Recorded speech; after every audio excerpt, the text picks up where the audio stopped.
नमस्कार. वैदिक विश्व या यूट्यूब चॅनलवर आपणा सर्वांचे मनःपूर्वक स्वागत. जन्म मृत्यू विज्ञान भाग 27. शरीरोद्गमन म्हणजे शरीराबाहेर जाणे म्हणजेच मृत्यू, तर पुनर्शरीर प्रवेश म्हणजेच पुनर्जन्म आहे असे मानावे लागेल. एवढेच की वरील मृत्यू व जन्म नियतीच्या नियमांना धरून नसून साधकाच्या सततच्या अभ्यासाने परिपक्व झालेल्या इच्छाशक्तीचे परिफल आहे. अशा प्रकारे साधक आपल्या पराक्रमाने जिवंतपणी मृत्यूचे अनुभव घेतो आणि पुन्हा त्याच देहात स्वेच्छेने प्रवेश करून जन्म घेतो. असल्या मृत्युंजय साधकाच्या वृद्धी सिद्धी मोलकरीण नाहीत का? यम त्याला मृत्यूचे रहस्य सांगणार नाही का? असा मृत्युंजय साधक साधारणांचा धोपट जीवन मार्ग सोडून दिव्य अमृत मार्गाचा पांतस्थ नचिकेत नाही का? अशा मृत्युंजय साधकाला मरणाचे भय ते काय किंवा जन्माचे आकर्षण ते काय? असल्या श्रेष्ठ साधकाला दिव्य दृष्टीमुळे त्याचा व इतरांचा पूर्वजन्म वा पुनर्जन्म कळू शकतो.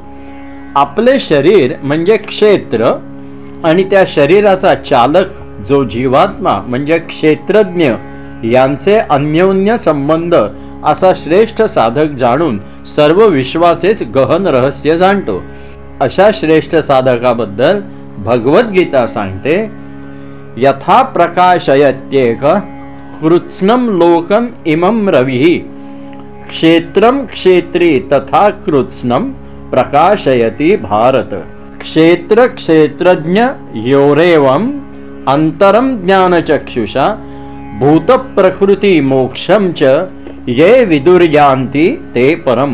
असल्या श्रेष्ठ साधकाला भगवंत ज्ञानचक्षु व परमात्मा म्हणतात. वरील शरीर पुनर्प्रवेशाचे अनुभवातील बंद पडलेला श्वास सुरू होणे व शरीरातील सहस्रावधी नाड्या पुन्हा सुरू होण्याच्या घटनांना धरून महाभारतात अश्वमेध यज्ञ आणि भगवान श्रीकृष्णाचे 16,108 नारींना वरण्याचे आख्यान मोठ्या सुरसपणाने रचले आहे. भारतीय युद्धात विजय झाल्यावर धर्मराज सिंहासनावर बसले, परंतु सर्व स्वकीय मरण पावल्यामुळे त्यांचे मन बेचैन झाले होते. त्यांची ती अवस्था पाहून भगवान व्यासांनी त्यांना अश्वमेध यज्ञ करण्यास सांगितले. अश्वमेध यज्ञ म्हणजे मोठ्या समारंभाने अश्वाला म्हणजे घोड्याला मारणे असा अर्थ समजला जातो.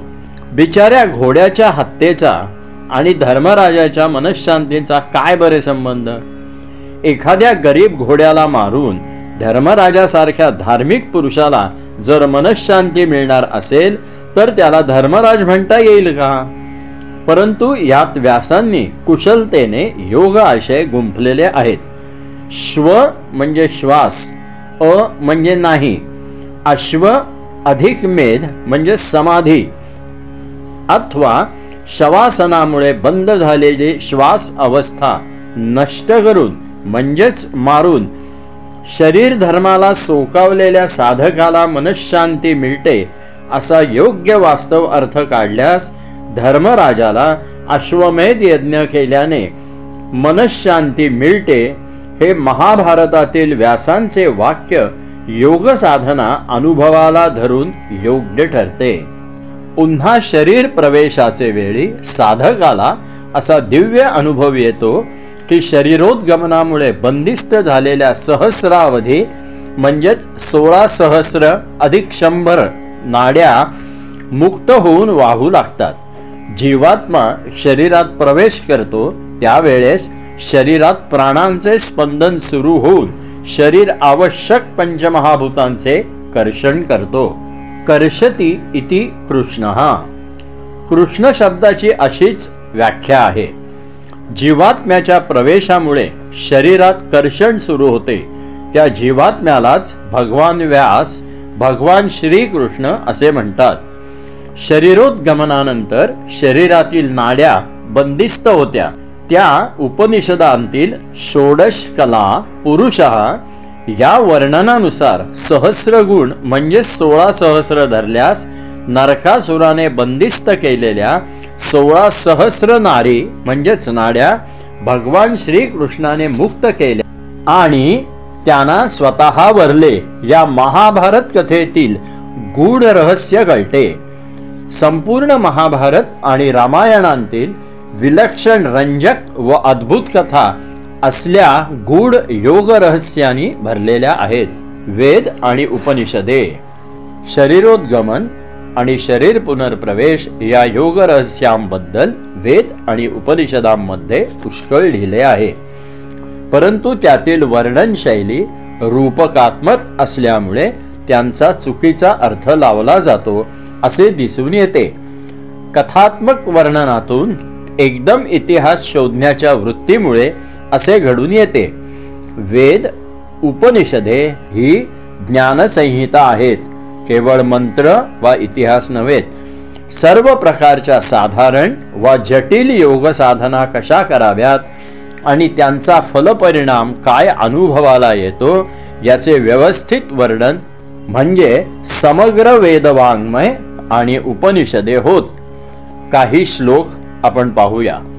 ये आर्वांचरता उ पराच आहुर्य परांचस्ता उ अर्वाच आहुः इंद्रिश्च या चक्रथुः सोमतानि धुरानयुक्ता रजसो वहन्ति. ऋग्वेद 164:19. आशय असा की जे निकट आहेत ते दूर जातात, तर जे दूर जातात ते निकट आहेत. इंद्रियांचा स्वामी इंद्र म्हणजे जीवात्मा जी कर्मे करतो त्यामुळे तो बैलांच्या मानेवरील धुरेप्रमाणे आणि शेतातील धुरा म्हणजेच बांध धुराप्रमाणे एका लोकातून दुसऱ्या लोकात, एका जन्मातून दुसऱ्या जन्मात नेला जातो. यावरून इंद्र म्हणजे कोणी स्वर्गाचा अधिपती नसून शरीरातील जीवात्मा होय. जन्म पुनर्जन्माचे कर्मतत्व विधान वरील रुचेत वर्णन केले आहे. प्रश्नोपनिषदात वर्णन आहे की तस्मै होवाच इहैवान्तः शरीरे सौम्य स पुरुषो यस्मिन् नेताः षोडश कलाः प्रभवन्तीति. आशय असा की शरीरातील निहित षोडश कला पुरुष असतो, तो आपला प्रभाव सर्व शरीरावर जमवून असतो.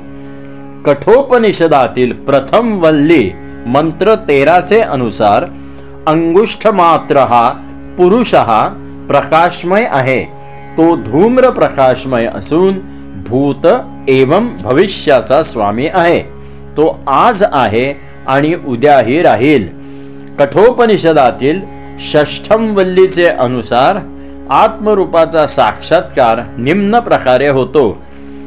यथादर्श तथात्मनि यथा स्वप्ने तथा पितृलोके तथाप्सु परिवददृशे तथा गंधर्वलोके छाया तपयोरिव ब्रह्मलोके. आरशात स्वतःचे रूप दिसते तद्वत स्वतःतच आत्मदर्शन होते. स्वप्न दिसावे तसे पितृलोकाचे व पाण्यातील कंपायमान होणाऱ्या वस्तूंच्या छायेप्रमाणे गंधर्व लोकांचे दर्शन होत असते. वरील वर्णन साधकाच्या अनुभवांशी तंतोतंत जुळते. वेद उपनिषदांचे साधनाद्वारे अध्ययन झाल्यास त्यातील बरेच ज्ञान प्रकाशात येईल व जगातील आर्तजनांचे मार्गदर्शन करेल. परंतु त्याकरिता सुयोग्य योग साधना आणि सुयोग्य चिंतनाची आवश्यकता आहे. केवळ पुस्तके वाचून किंवा तर्कवाद करून सत्य प्राप्त होणार नाही.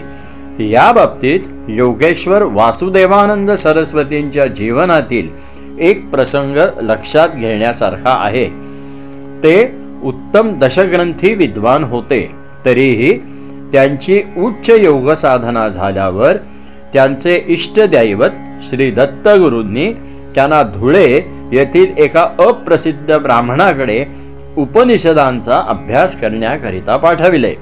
अर्थ स्पष्ट आहे की उपनिषदातील खरा अर्थ बाह्य शब्दार्थापलीकडील असून त्याकरिता साधकाने महान योगी वासुदेवानंद सरस्वतींप्रमाणे योग साधनेतील उच्च साधना करणे आवश्यक आहे. केवळ पुस्तकी पंडिताला वेद एवं उपनिषदे यातील रहस्य कळणे कठीण आहे. धन्यवाद. पुन्हा भेटूया पुढच्या भागात.